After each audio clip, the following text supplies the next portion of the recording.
Good evening or good morning, depending on when you're watching this. Welcome back to Hoops HD. This is our Hoops HD report. I'm your host, Chad Sherwood, joined by a full panel of Hoops HD experts here, including John Teitel, Joby Fortson, Matt Zukowski, John Slika over there, and David Griggs. And not with us, though, is Kyle Lamb, who completely crashed our website. David. I don't. Well, that was 2 days ago. It has since been crashed at least once, maybe twice since then. Yeah, we've been hacked, crashed. Some bot got into our email and emailed 23,000 people. If you're one of those 23,000 people and you're watching, we'll give you this show for free. What else has gone wrong? It has just been. It's kind of funny, though, that, just a few days after you started talking about a major dark web conspiracy, we get hacked. Yeah. Hacked and crashed, and somebody's impersonating Kyle. And I was kind of disappointed. I thought Kyle's article was amazing, by the way. His test article, yes. Yes, which wasn't actually him.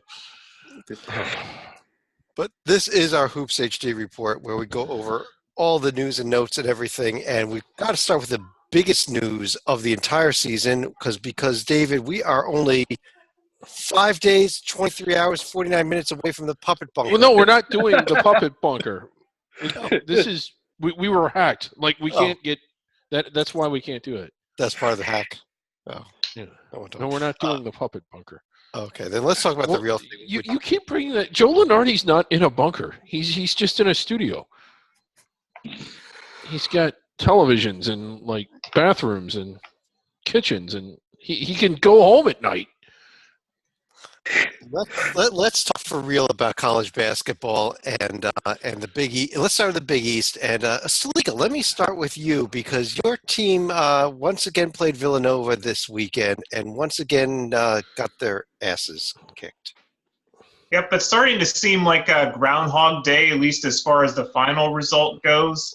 But at least this one was actually more competitive, where Xavier was able to knock the lead from 17 down to 3 points in the second half, and then after a little bit of a scrum involving a couple guys from, or at least one guy from Xavier and Nova, it did, change the momentum of the game, and Villanova did gradually pull away in the final 4 minutes this time.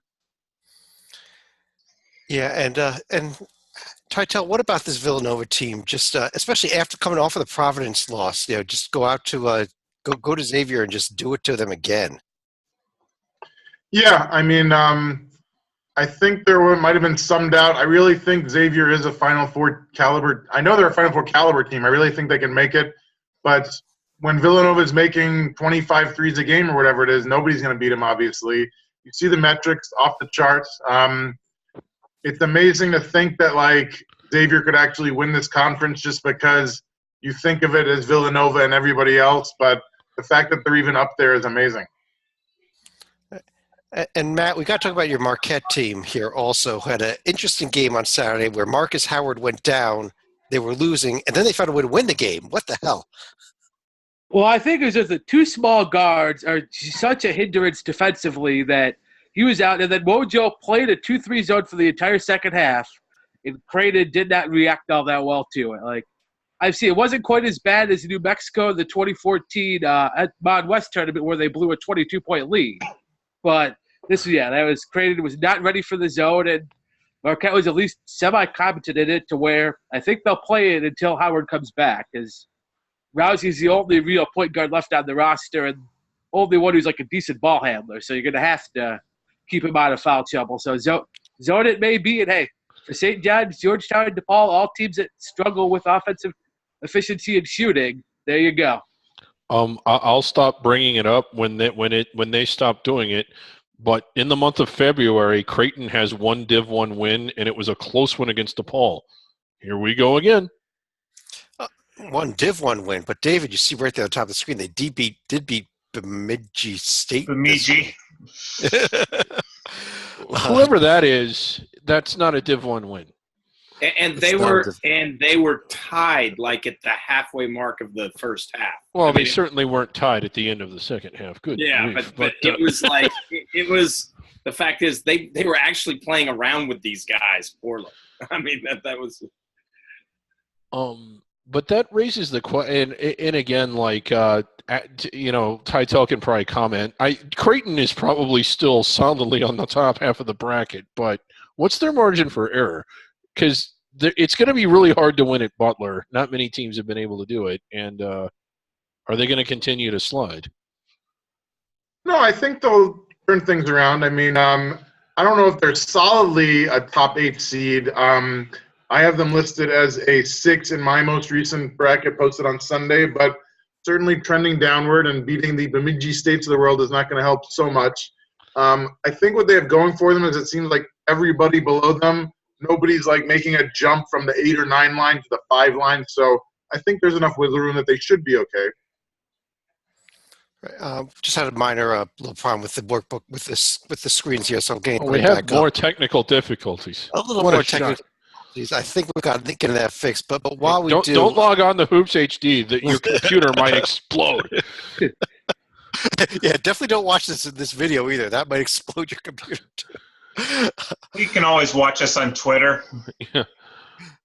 Yeah, watch us on Twitter. Joby, however, I guess there's a question we want to ask with each of these conferences, and let's start this off with the Big East. Do you think this is a Big East conference that we're looking at it being a 6, maybe even a 7-bid conference? I think at the moment. I want to ask this for each conference. Do you think this is a conference that might underperform at the NCAA tournament, or I don't know that you could overperform, but is this the type of conference that may put 7 teams in the tournament and see 1 team in the Sweet 16, or and we'll get to I it. think So it's solid. There are other conferences where as we go through tonight, where that is a extremely intriguing question. I think the Big East is one of the most straightforward conferences out there. I think the teams that are going to be high, like Villanova, are Final Four teams. I think Villanova will be in the Final Four if I were picking today. Xavier is going to be in the Elite 8 as of right now with the leadership of Blewett and others. And the others, yeah, they could lose in the first round, but it's not going to be a shock when, as Tytel pointed out, a 6, 7, 8 Creighton loses to in a 7-10 game. That's not really a huge upset. So, those 7 teams, I think right now, I think it is 7 teams. If they lose in the first round, that's not a huge disappointment. And I think some of them will win in the first round too. But I think if we look at recent trends, though, I'm probably going to bet on underperforming, because in the first 4 years of the new Big East, there's been Villanova and one other team that's managed a protected seed each year. Creighton the first year, Georgetown the second, Xavier this year and 2 years ago, and Butler last year. I forgot Butler did get a protected seat. Yeah. Well, I'll tell you, I like that Butler team. I think that's what I could see them making a little bit of a run come March here. I think they're going to actually finish a year strong too. But that's the one out of that 3 through 7 pack I really have my eyes on in March. The other ones, I don't hold out a ton of hope for. Well, I like this St. John's team. I think if they can win their next 4 and then win 2 or 3 in the conference tournament, they could get out of the first weekend the rate they're going. They will win at Nova. They would get out the first weekend of the Big East tournament. Right. Well, speaking about St. John's, and speaking about the upcoming schedule, actually, it's a big week, I think, this week for 2 teams. First of all, Creighton with that trip to Butler and then hosting Villanova. An 0-2 is really not going to help their profile at all, and very likely, I think. And the other team with a big week, Matt, is your Marquette team with 3 very winnable games coming up over the next week plus, and they really need all 3 of them. Yeah, that's the one at Georgetown could maybe be washed away. The other 2 you need to win. You need to protect your home court against the Johnnies, and then you're basically quasi home court against DePaul, where Marquette will have the majority of fans in that game. So you think Marquette could survive a loss at Georgetown on their profile right now? I think if you got Creighton in the next one, and then maybe 1 or 2 in the Big East tournament. It's tough. Because it'd still be, if you're 9-9 and you picked up 1, you had 10 Big East wins total. That's probably, you'd be 19 wins overall. Tytel, do you agree with that? That Marquette can survive a loss to one of those three teams? So is Matt saying that Marquette could lose to Georgetown and then win 2 games in the Big East tourney? Because I'm going to veto the hell out of that. That's not possible. Have you seen Marquette play this year? They're capable of great highs and not so great lows. Although, have you seen Georgetown play? they just played Butler this past, like a week ago. So now Georgetown. I think they're actually an underrated team because the schedule was so bad that everyone's like, "Oh, these guys suck at that." Like they're not a half bad team. Like you pop by the time they got to their 13th game. Let me harken back a year and a half. They suck. Yeah. Well, by the time they got to their 13th game in conference play, they were actually pretty well adjusted. Let's move on to some other conferences here. Let's drop back to the ACC. Lots to discuss. Trey, one of the 2 number 1 teams in the nation right now, coming off of your Virginia team coming off of a nice win at Miami, followed up with a. Did they play this weekend? No. There was a very nice break, to be very honest. Well timed. Because of 15 teams in the conference, you know, there's a break point, and that's when Duke goes and loses to St. John's during their break. So. But I guess, Tytel, the other team we got to discuss is Syracuse coming up with losing a game home to NC State, but then they go and they win at Miami. Is this a tournament team? Is it not? I can't figure it out. I don't know if you can. I have them out of my bracket at the moment, certainly right on the bubble because, as we've said, this conference is loaded. So if you can go 500 in this conference, you deserve some serious consideration. As we look at all the Quadrant 1 wins against – how is Buffalo still in Quadrant 1? God help me. Wins at Miami or at Louisville are great. Getting swept by Virginia, who hasn't this year. The Georgia Tech loss sucks, but only by 4 and on the road. I'd like them to have a little more in the upper left, and – obviously, when you have the 2 blue bloods in Carolina and Duke coming up, you have the chance. But look at that. Look at the remaining schedule. 3 RPI top 10 teams. The opportunities are there. I don't think they're winning any of those 3, but we'll see. Real quick on Syracuse.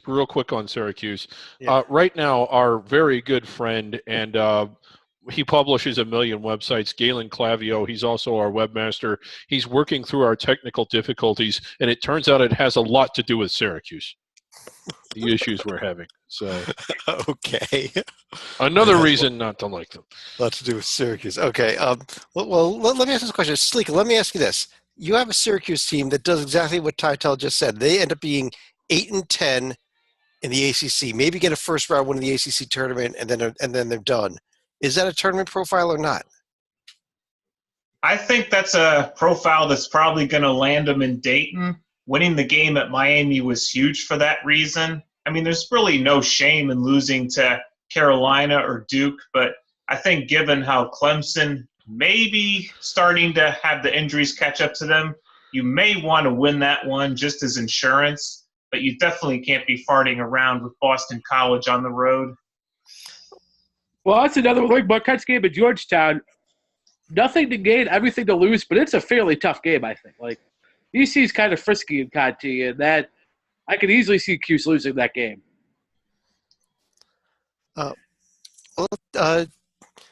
Let's take a look at the upcoming schedule here. Joby, you see Virginia's got Georgia Tech at home and then at Pittsburgh this week. So another 2 days off, two games, another week off, correct? Yeah, exactly. Good run. It allows Virginia to kind of coast into its regular season title, which does have some impact.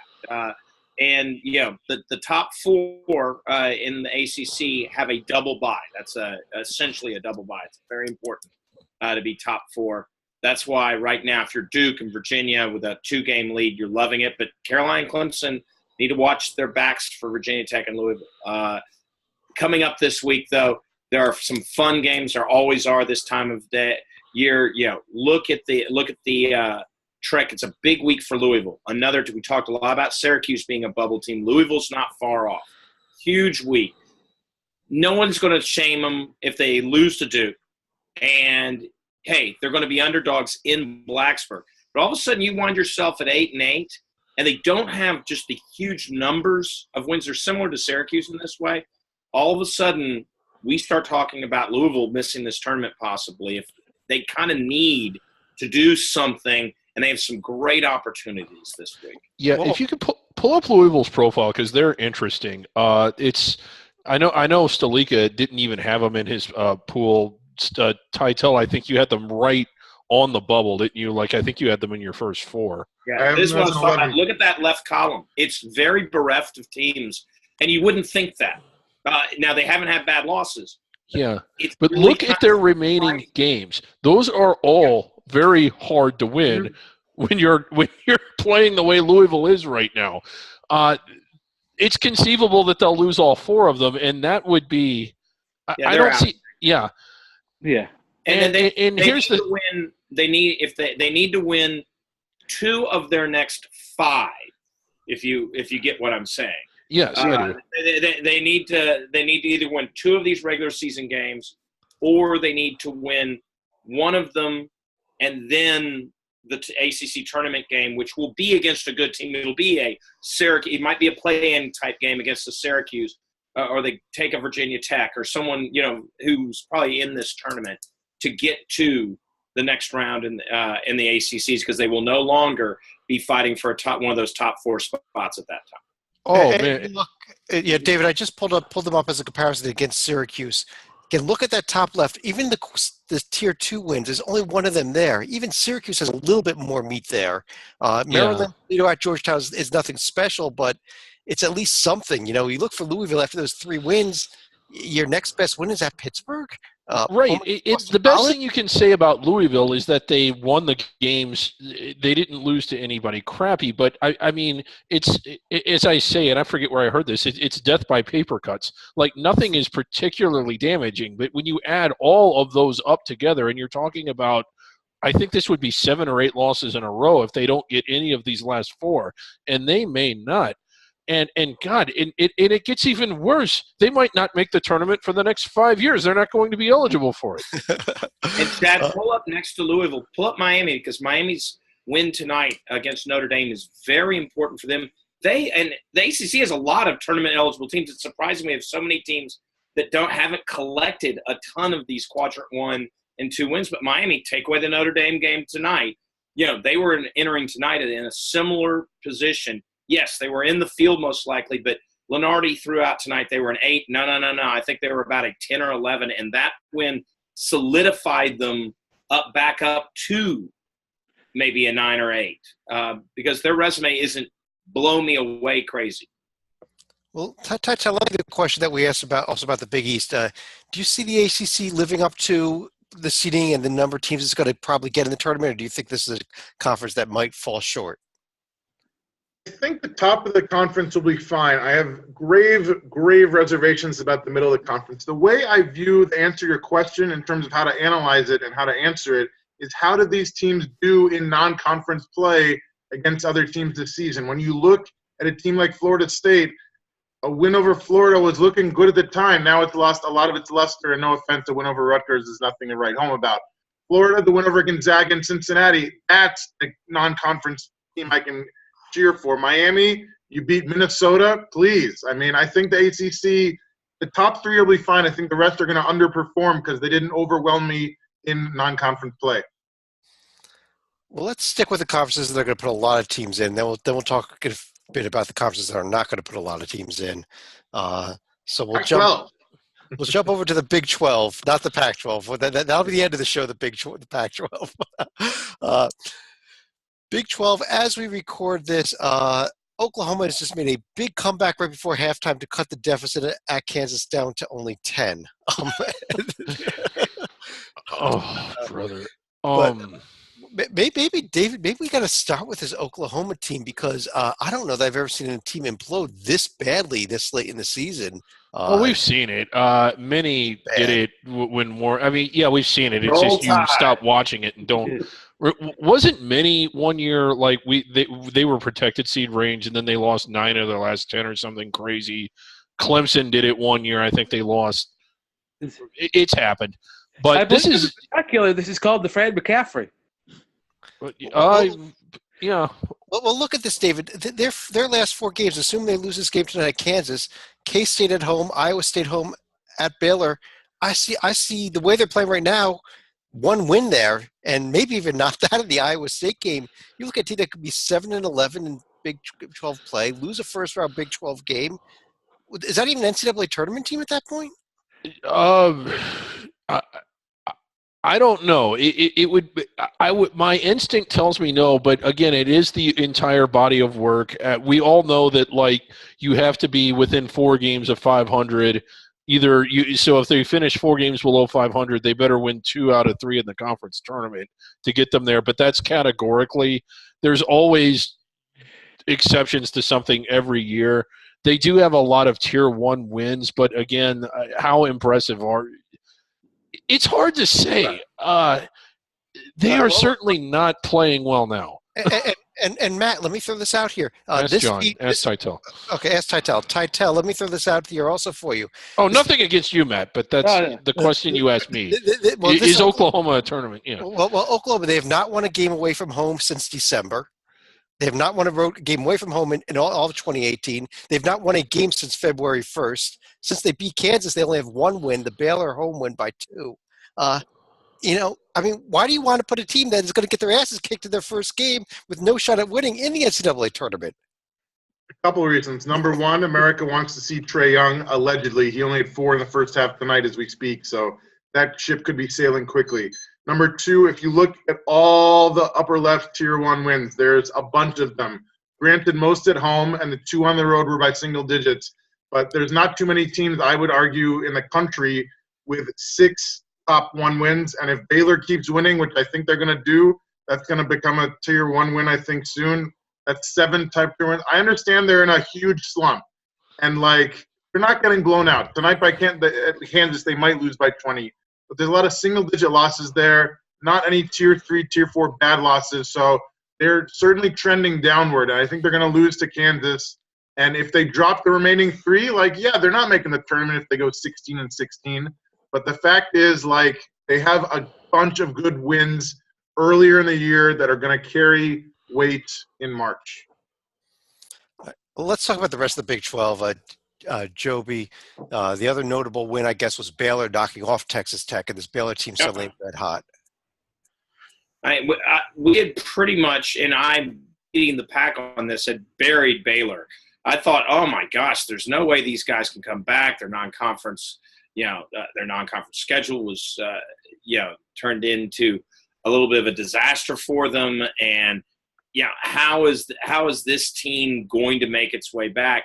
And this is what living in the Big 12 does. You go 7-7 in the Big 12, you're going to have 7 damn good wins just by the odds. And they're going to be tournament level wins.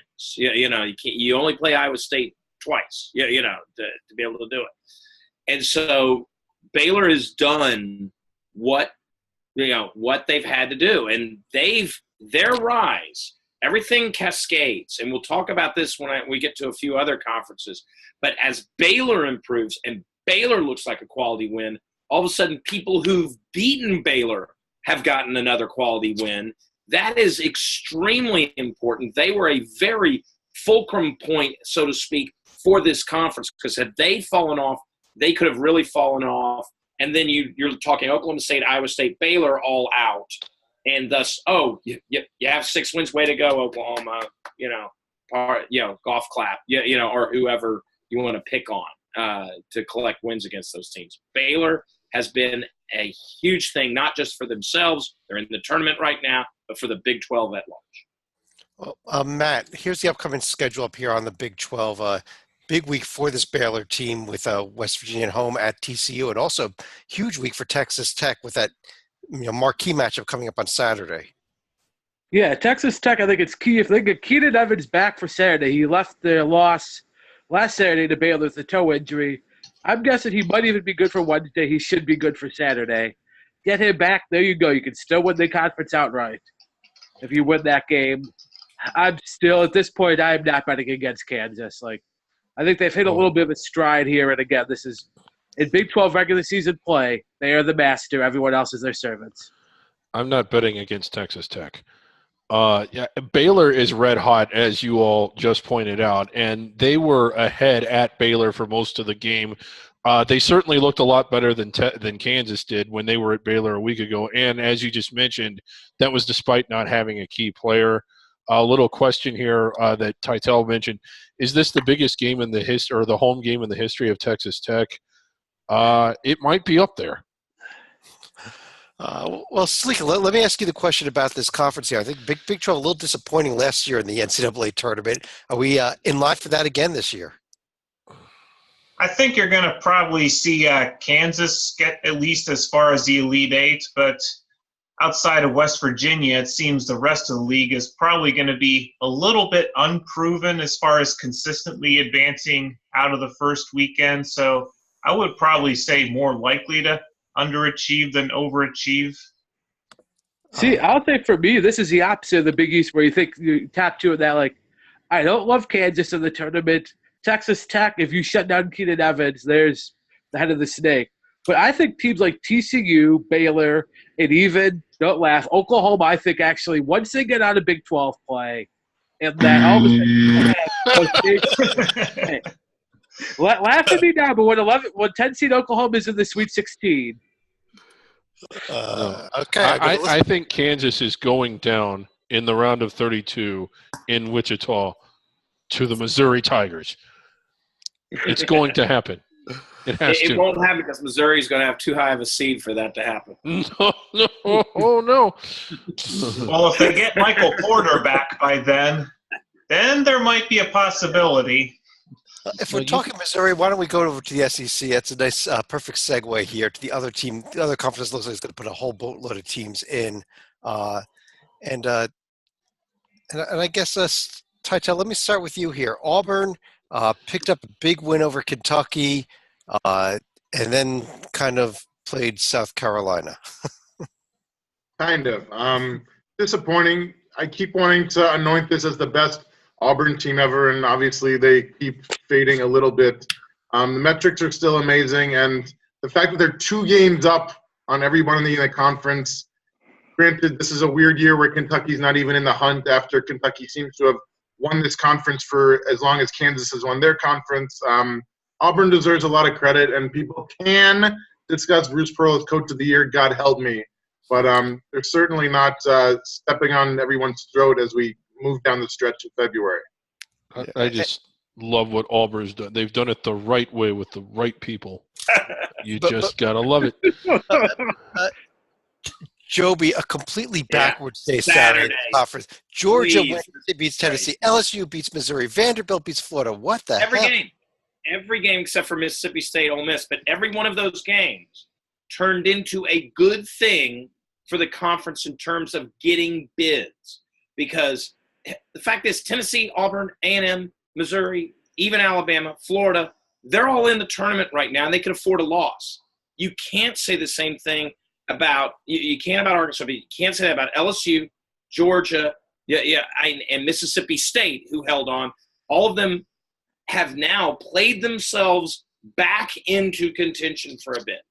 It's really remarkable. And that RPI line, Vanderbilt is about to crack the top 100. That means out of the 14 teams in the SEC, 13 could easily be in the top. 100. And I'll mention something on final comments later that I found remarkable statistically.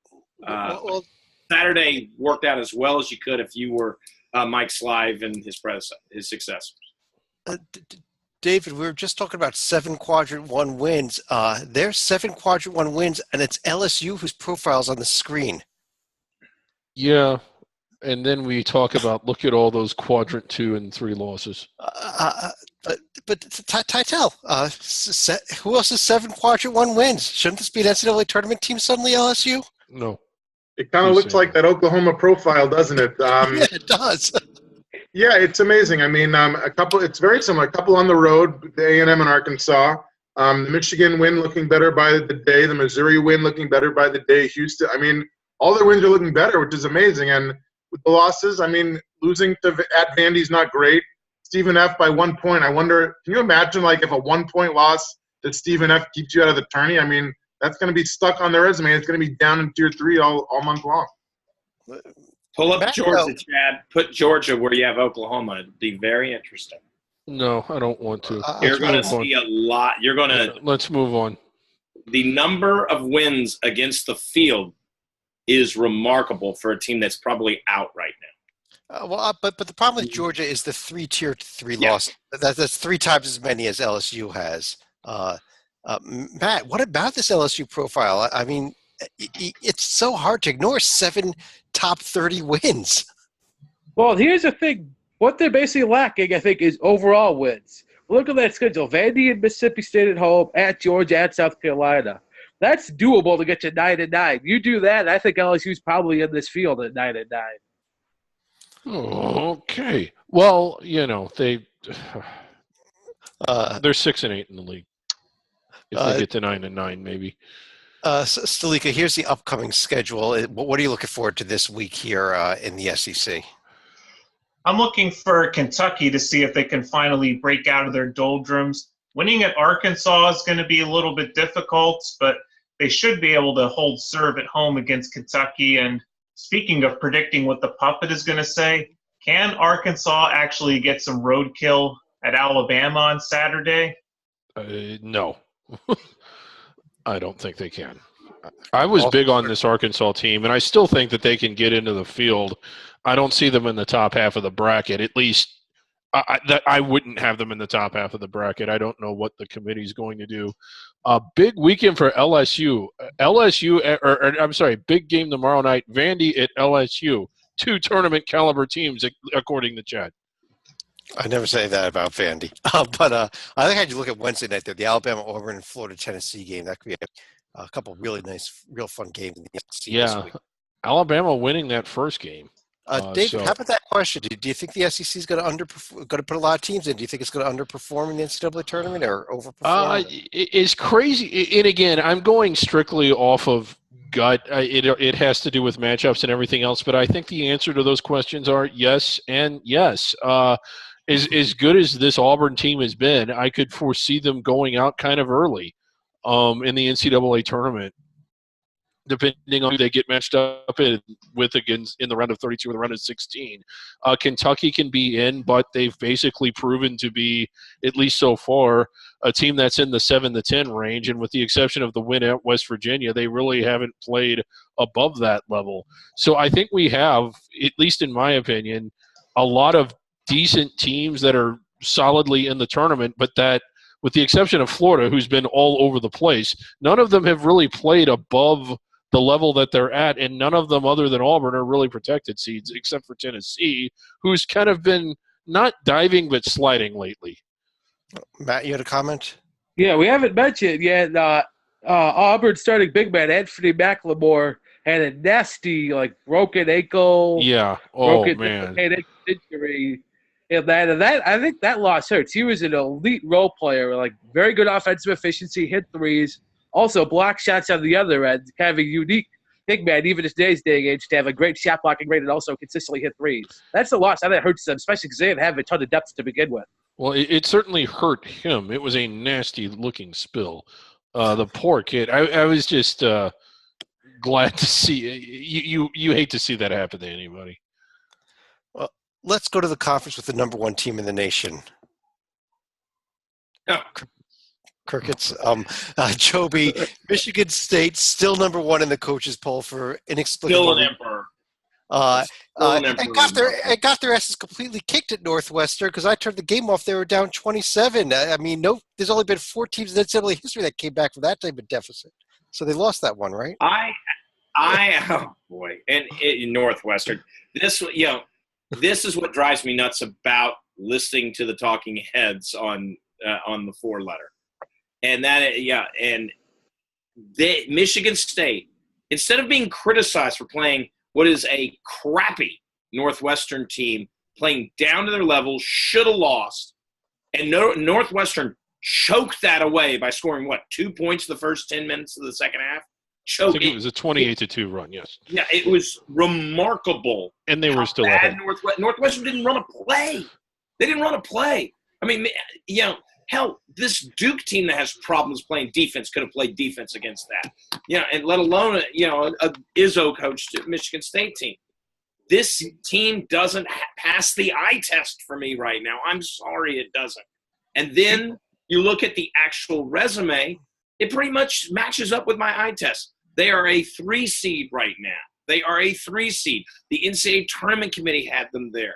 That is where I believe they are. They are not the number 1 team. They should not be. When I'm popping up, looking at what Kansas is doing against Oklahoma tonight and all of what Kansas has done on its resume, etc., sorry, that's your blue blood that could sneak in and slide into the 1 line, not Michigan State. Northwestern, I think, shot 60% in the first half. They hit a grand total of 3 field goals in the second half. Yeah, I don't want to – I mean, again, you don't want to say things that are unfair. You don't want to jump to conclusions. But I think Northwestern had a really bad second half. David, first of all, I'd like to note that for his comments on Michigan State, I would like to nominate Joby to be the winner of Hoops HD this week. No. That was – I'm supposed to win that. I'll second that. No! Matt, I was watching the Penn State-Purdue game, and I was on Twitter last night while it was on, and Penn State's up at the half, and it just beat Ohio State, and people like Seth Greenberg saying, this is an NCAA tournament Penn State team. Of course they blow it. Of course they lose the game. Is this – okay, you played Purdue good for half, and you beat Ohio State twice, so you're a tournament-caliber team because we like the way you lose? Well, I will say, when you have as many quadrant 1 wins as you do quadrant 3 losses, that's probably not a great thing for tournament selection. I like – ask him. I want to say that I do like how this Penn State team is playing. I don't think they're there yet, but I mean, what if they – I think they've won 6 of their last 8 or 8 of their last 10 or something, and the only losses were Michigan State and Purdue, and the Purdue game was pretty damn close. Their last 2 games are winnable. If they get both of those – well, they're not getting the last one. Forget it. But let's just suppose that they do. I think that improves their profile even more. And they remind me a little bit of Wisconsin from 2 years ago, and just one of these teams that is really hot, really late. It wouldn't shock me if they made quite a bit of noise in the Big Ten tournament and did play their way in and then continue to wreak havoc once they are in. In fact, I think I might like them better than anybody else in the league right now. It's hard. Like, actually, I don't mind them as a team. I think they're a decent team. But, man, like, you even say we're just looking at, like, LSU and Georgia, comparing those profiles to Penn State's.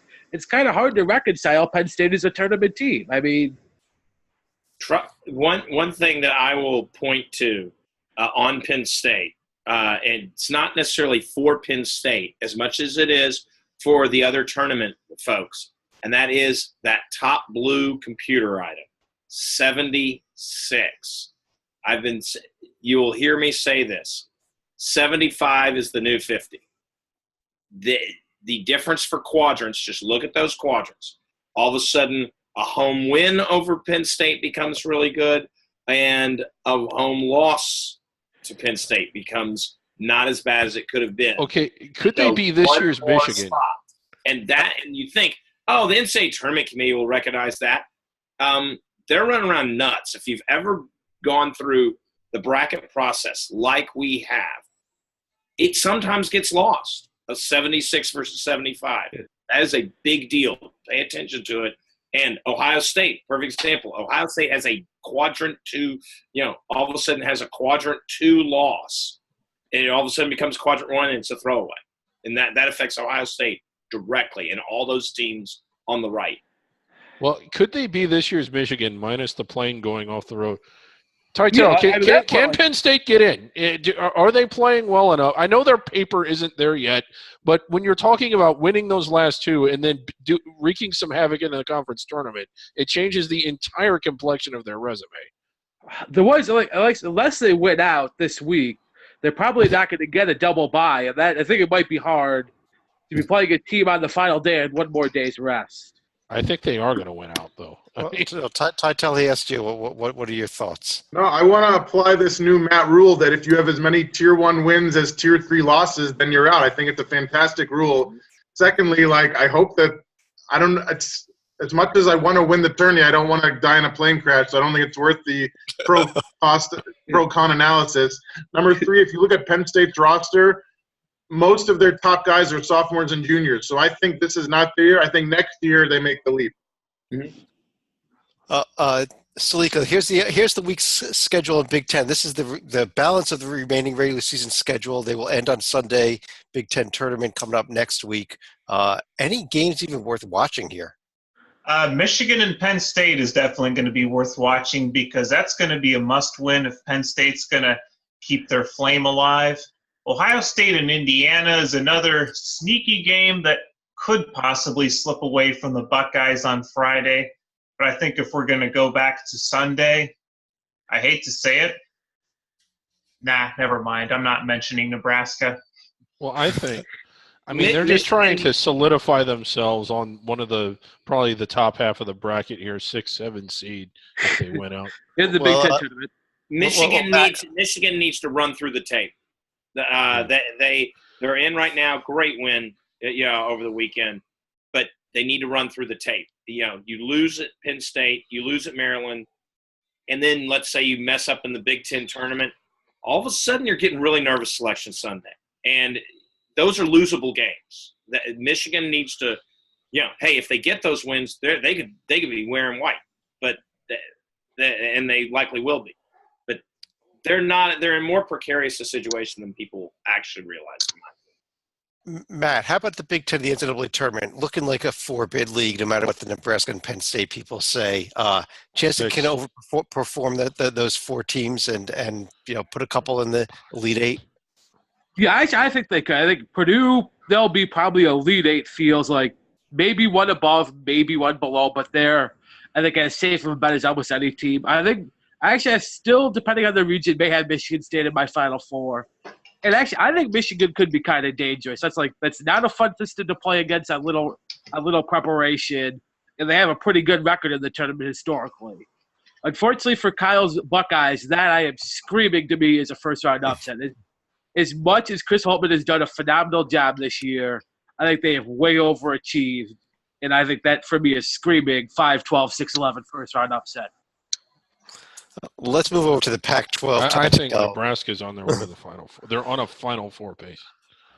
Arizona, one of their best wins of the year. Your Wildcats winning at Arizona State, sweeping the series from the Sun Devils. Let's talk about that real quick. We had a cheerleader thrown out. We had Bobby Hurley at the end of the game wearing half the clothes he was wearing at the beginning of the game. It was great stuff. I will refrain from doing 5 minutes on Bobby Hurley's classiness because there's not 5 minutes worth of material. Huge win in Tempe. A couple of things.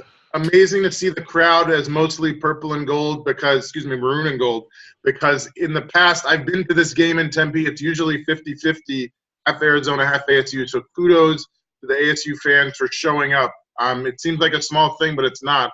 When they made the 31-6 run, I was panicking, but somehow DeAndre Ayton just put the team on his back in the second half and said, give me the ball. I'm going to get fouled and make free throws. I'm going to make jumpers. I'm going to block shots. He's really on his way to becoming – it could be the best single season in Arizona Wildcat history for a player. I don't think we're making the title game or winning it all, but Ayton is having the best season I think I've ever seen a Wildcat have. We're talking – I've seen Sean Elliott. I've seen Aaron Gordon, all the Stoudemires. He's amazing. Well, let's kind of talk about the Pac-12 bubble because, Joby, I think there's a huge one here. Yeah. I think Washington may be done at this point, but you've got UCLA, USC, and another U team here, Todd. Yeah. There.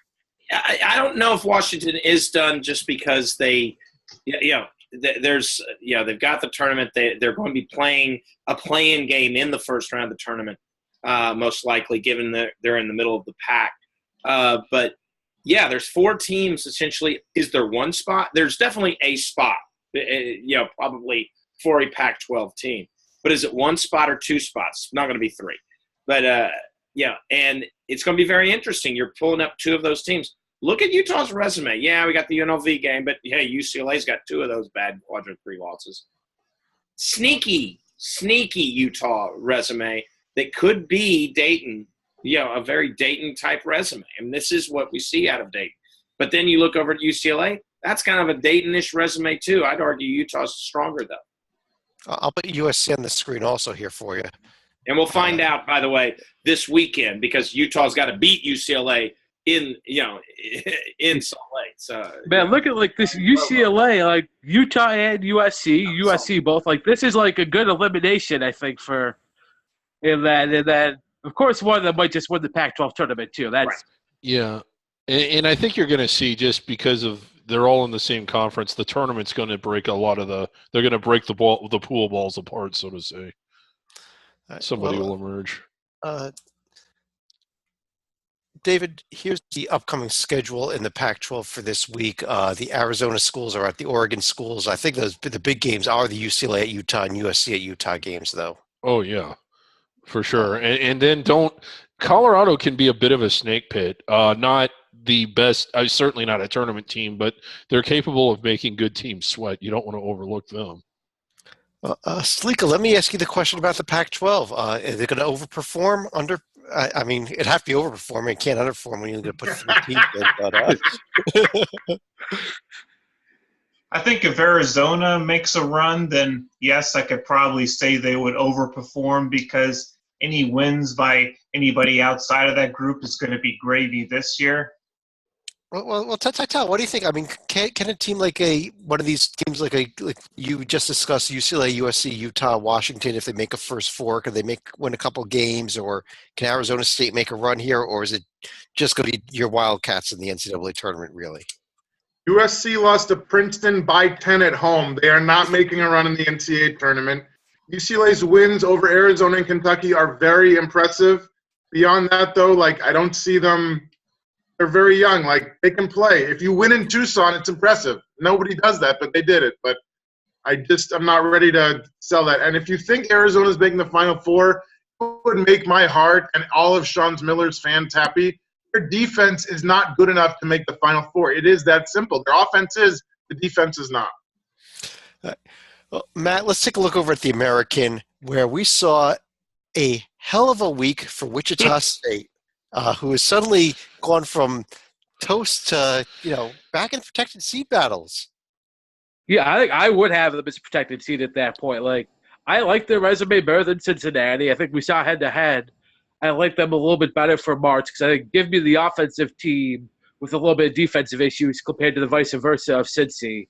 And then the one wild card, the Houston Cougars. That's a decent resume. It's a pretty good team. They're on fire now. That's a team I don't know if I'd want to see in my bracket in the first or second round.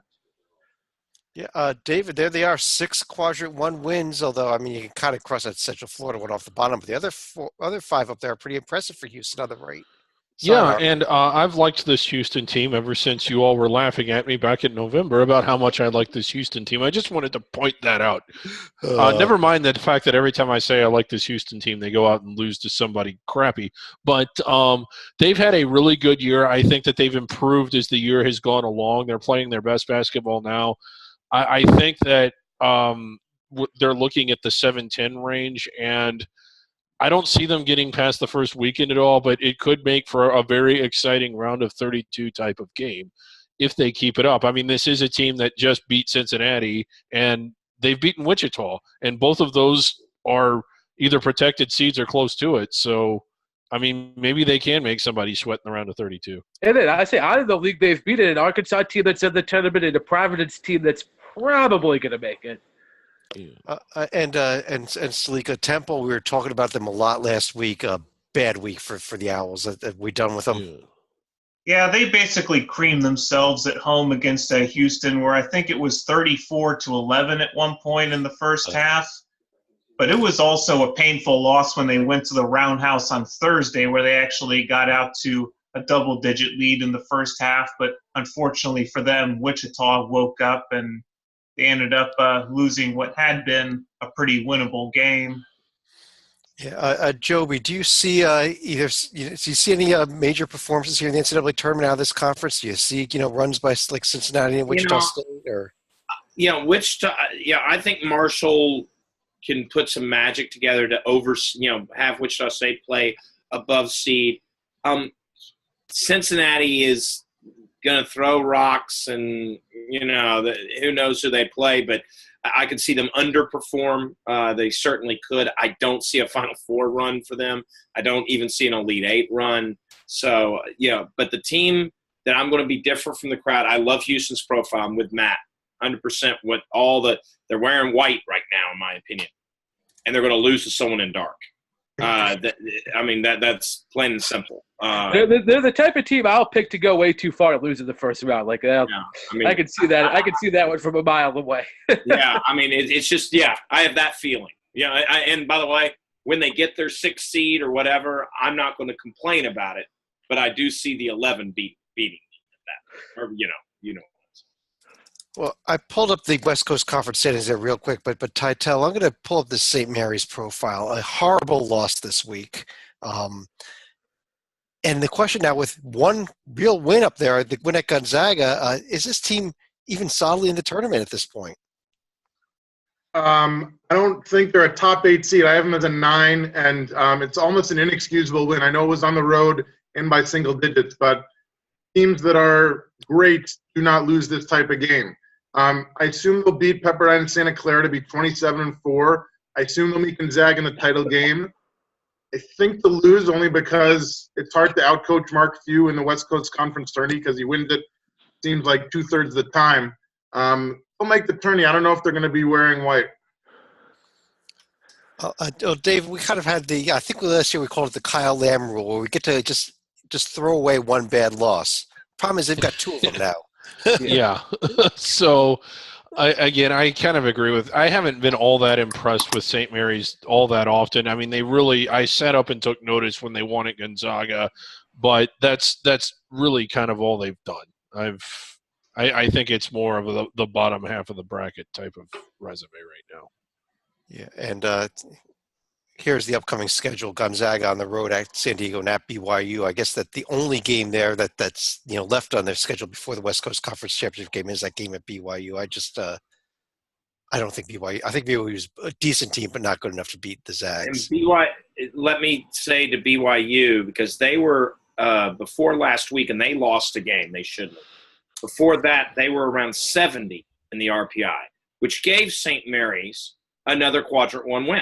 And that's a big deal. And so all of a sudden, BYU slipping back to the 82 spot has had a bad cascading effect just just like Penn State's doing to the Big Ten on St. Mary's, and if Gonzaga beats BYU this week.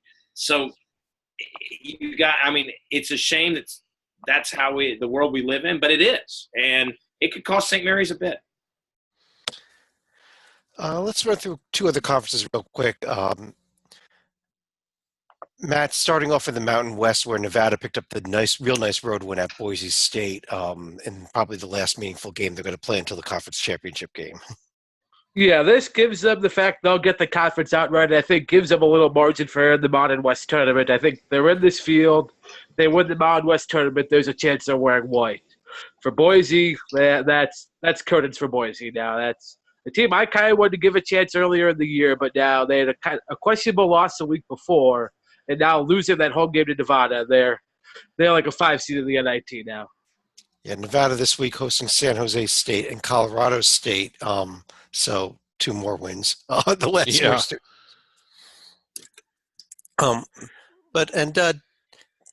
David, let me go to you. One last conference here. Well, actually, second to last conference tonight. We'll get to that in a second. But the Atlantic 10, Rhodey became one of actually, let me throw this stat out there. Heading into play Thursday night, we had 6 teams that were left that were undefeated in conference play. 5 of them fell on Thursday.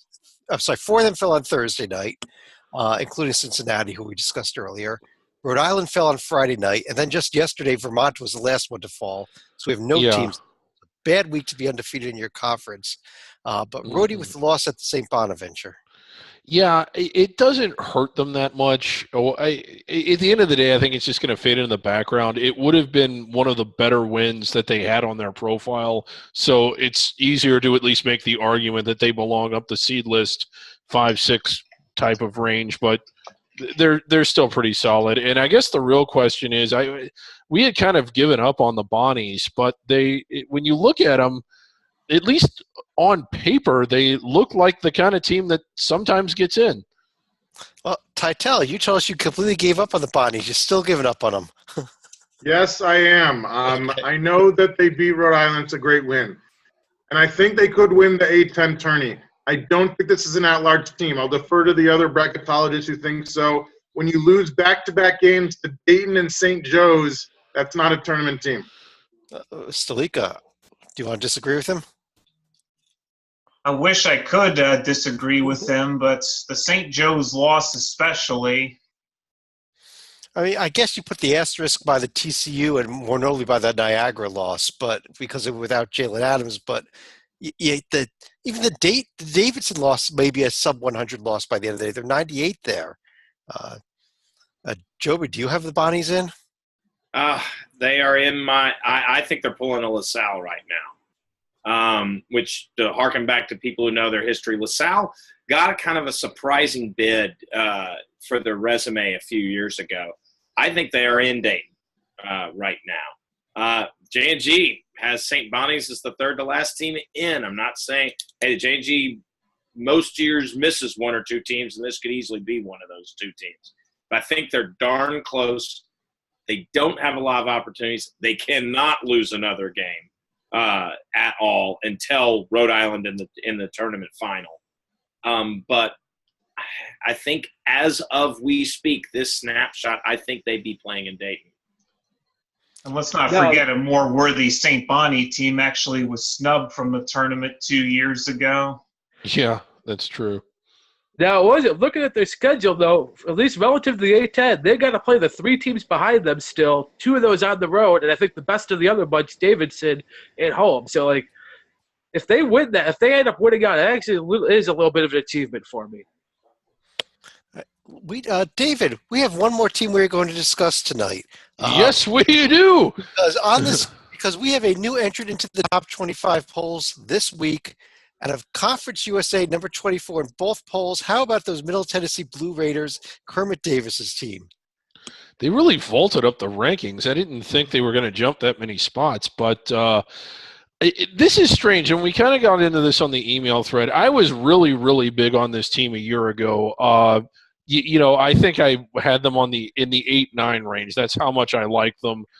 I don't like them nearly as much this year, and yet they never cracked the rankings last year. I think they got maybe as high as 30. And then on Selection Sunday, the committee had them below the bubble, indicating that had they not won the Conference USA tournament, they wouldn't have selected them. On the 12 line, I did not agree with that. I don't think Minnesota agreed with that, who played them in the first round. And but is this a little bit of delayed respect? Because as odd as it sounds, I liked last year's team a lot better than this one. I still like this year's team, but I don't think they're solidly inside the bubble. Well, I guess they weren't last year either, but they should have been. Well, I think I'll say for me the difference is last year they had the win over a Vanderbilt team that made the tournament and an Ole Miss team that was in the NIT. This year in their non-conference opportunities, they basically fell flat. And Titel, they've got 3 home games left. UAB, a huge one against Western Kentucky and Marshall, followed by the CUSA tournament. If they need an at-large bid, is it there for them at this point? I think the team on the right is going to have something to say about it, ironically. I think it's a great comparison because I think this could be a coin flip between the two. For people who are only aware of Kermit Davis and Middle Tennessee when they upset Michigan State a couple years ago, turn on the TV. He is 2 wins away from getting 24 wins this season, which will be the 6th time in 7 years that he's won 24-plus games. That's not good. That's like Hall of Fame. I'll tell you one thing that really sticks out at me also when you look at this Middle Tennessee.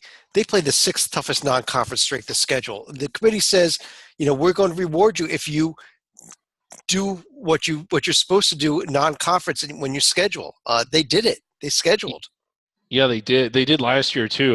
I think their out of conference strength of schedule was 14th or something. It was extremely high. So, I mean, they do at least on paper play those out of conference strength of schedules. So. Well, let me run through a question to each of you. I'm going to pull the screen down here. We just saw tonight Delaware State pick up their first conference win of the season. We have no teams left that are undefeated in conference. We do have 5 teams left still that without conference wins.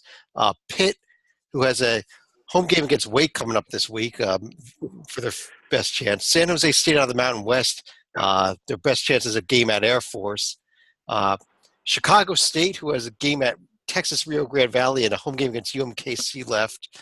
And both Incarnate Word and Northwestern State out of the Southland, who will play head-to-head this week. But the loser of that game, along with the other 4, are all of them going to go winless? Do you think there's one team that's going to be left at the end of the day without wins? They'll all pick them up. But Matt, what do you think? Is there somebody here that's going to go without a win, or multiple teams in conference? I think, given the parity of the theme this year, I'm going to say 1 or 2 of them going to win because we have no more undefeated. So I think we're going to have very few winless come the end of the year. Everyone's packed together this year. Well, who do you think is going to be the last one left? Winless. I'll say the Southland Conference loser. Okay. How about you, Joby? I feel so bad for Chicago State, but yeah, Chicago State's in trouble. But Pitt is just such a gap below who they're going to play. We talk about Wake. Well, yeah, Wake's, that's the easiest game you could think of because Wake is, what are they, 14th? I can't remember if they're 13th or 14th compared to Georgia Tech. But Wake's the most winnable game. But Pitt is a level of suck that the ACC has since Boston College, circa 0 wins. So if any team deserves 0 wins, it's Kevin Stallings' Pitt Panthers. Yeah, I was saying, I think Wake's like 88th in Ken Pom. Pitt's in the 200s now. That's how bad. Like, for a major conference team to be in the 200s, at least not named Oregon State. Yeah, a 254 BPI for Pitt, just to throw some numbers out at you. That's compared to Wake's 86. But Tytel, what do you think? You think Pitt goes winless?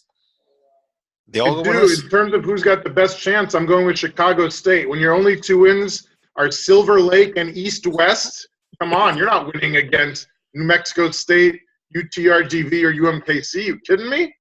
No, East West, is that the Shrine Classic, East West Shrine game? I don't know. They only played against North South when I was growing up. So okay. Salika, what do you think? I thought Incarnate Word might actually have a bit of a better record in the Southland, given how good they looked when they were initially transitioning up. But I probably think it's going to be Northwestern State that not only goes winless in the Southland, but may also have an outside shot at winning the Centenary this year. Yeah, I kind of agree with you. I think Northwestern State, maybe if we lose all but one, I think that's a team I would circle as well. But David, let me let you throw your 2 cents in on this also. Chicago State. It's just as bad as they are and as good as the teams that they're playing are, it's got to be them. And so no votes for San Jose State. Just wanted to note that. Yeah. But I guess on that note, let me run through each of you for any other final thoughts. And Salika, let me start again with you. I want to go back to Pitt here because I want to highlight the deficits where they have in all 15 of their losses in the ACC: 35, 27, 31, 24, 26, 34, 20. I'm not going on. It's gotten bad when the public address announcer is quickly reading through the head coach's name en route to the starting lineup. That is getting to be a pretty toxic atmosphere in what used to be the Oakland Zoo. Great job by Kevin Stallings leaving a job that he could have had forever at Vanderbilt for that. That's all I got to say. But Joby, let me go to you. Yeah, pull up the SEC again if you can. And you heard me talk about Penn State. You heard me talk about BYU. They are the losers in that 75 is the new 50. The SEC actually had, now South Carolina slipped below it, had 4 teams this weekend move from outside 75 into 75. And you can see them, LSU's right on the edge, South Carolina at the time, Mississippi State, and Georgia. Those teams, haven't sniffed it or have been bouncing around it all year. If all 4 are sitting inside, that means more bids to the conference, plain and simple, because you're going to have a ton. You win at Georgia, it's all of a sudden a tier 1 win. And that's a big deal. And so I don't know if the SEC will have teams break out and have a ton of, protected seed level teams, Auburn and Tennessee being the only ones really with a realistic shot at it right now. But they're going to have a big glom of those teams in that 6 through 10 range. And I can't tell you who they are all going to be, but it's going to be more of them than you think. Matt. Let's say this is a point I brought up a little bit when we were discussing the conferences, but I really think some of these teams are struggling now, Oklahoma being the key one. They've been figured out by their conference opponents, and when you're playing in a really good league that has the double round robin, you play everyone twice, you can see Trae Young basically falling on his face at this point. I think come March, with fresh opponents in that, Oklahoma, even at Michigan, the Big Ten, who thinks only 11-5 in a league where you figure they'd be about 13-3 with Ohio State. Some of these teams, I think, get out of the leagues where they're very familiar with to unfamiliar opponents. Try stopping Trae Young with 1 or 2 days preparation or the John Beilein system. I really think you can see some of these teams that right now are kind of looking iffy come March will make some runs and you look unexpected, but actually won't be unexpected to me. I'm just not on that Oklahoma bandwagon with you, but Titel, let me go to you. Following up on that, if we want to talk about a team that could make a run in March, I will point you down south to Missouri.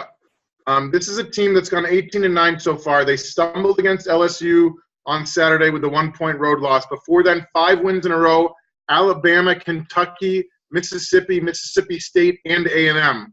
That's 5 solid wins in a solid conference. According to what I read, on Thursday, Porter goes to Dallas to meet with his doctor about his injury. If the doctor clears him, then he could return to practice, and soon after that, I don't know how soon, he could return to game action. They got a tough schedule of Mississippi, Kentucky, Vandy, and Arkansas. 2 not so easy and 2 relatively easy. Let's say they finish 20-11 entering SEC play, and then they bring in one of the best recruits in the nation who could pick despite playing all of 2 minutes this year. Nobody's going to want to play Missouri in March. Speaking about injuries, just speaking about injuries, we didn't mention it, but Phil Booth on the verge of coming back also for Villanova. But David, let me go to you for any final thoughts.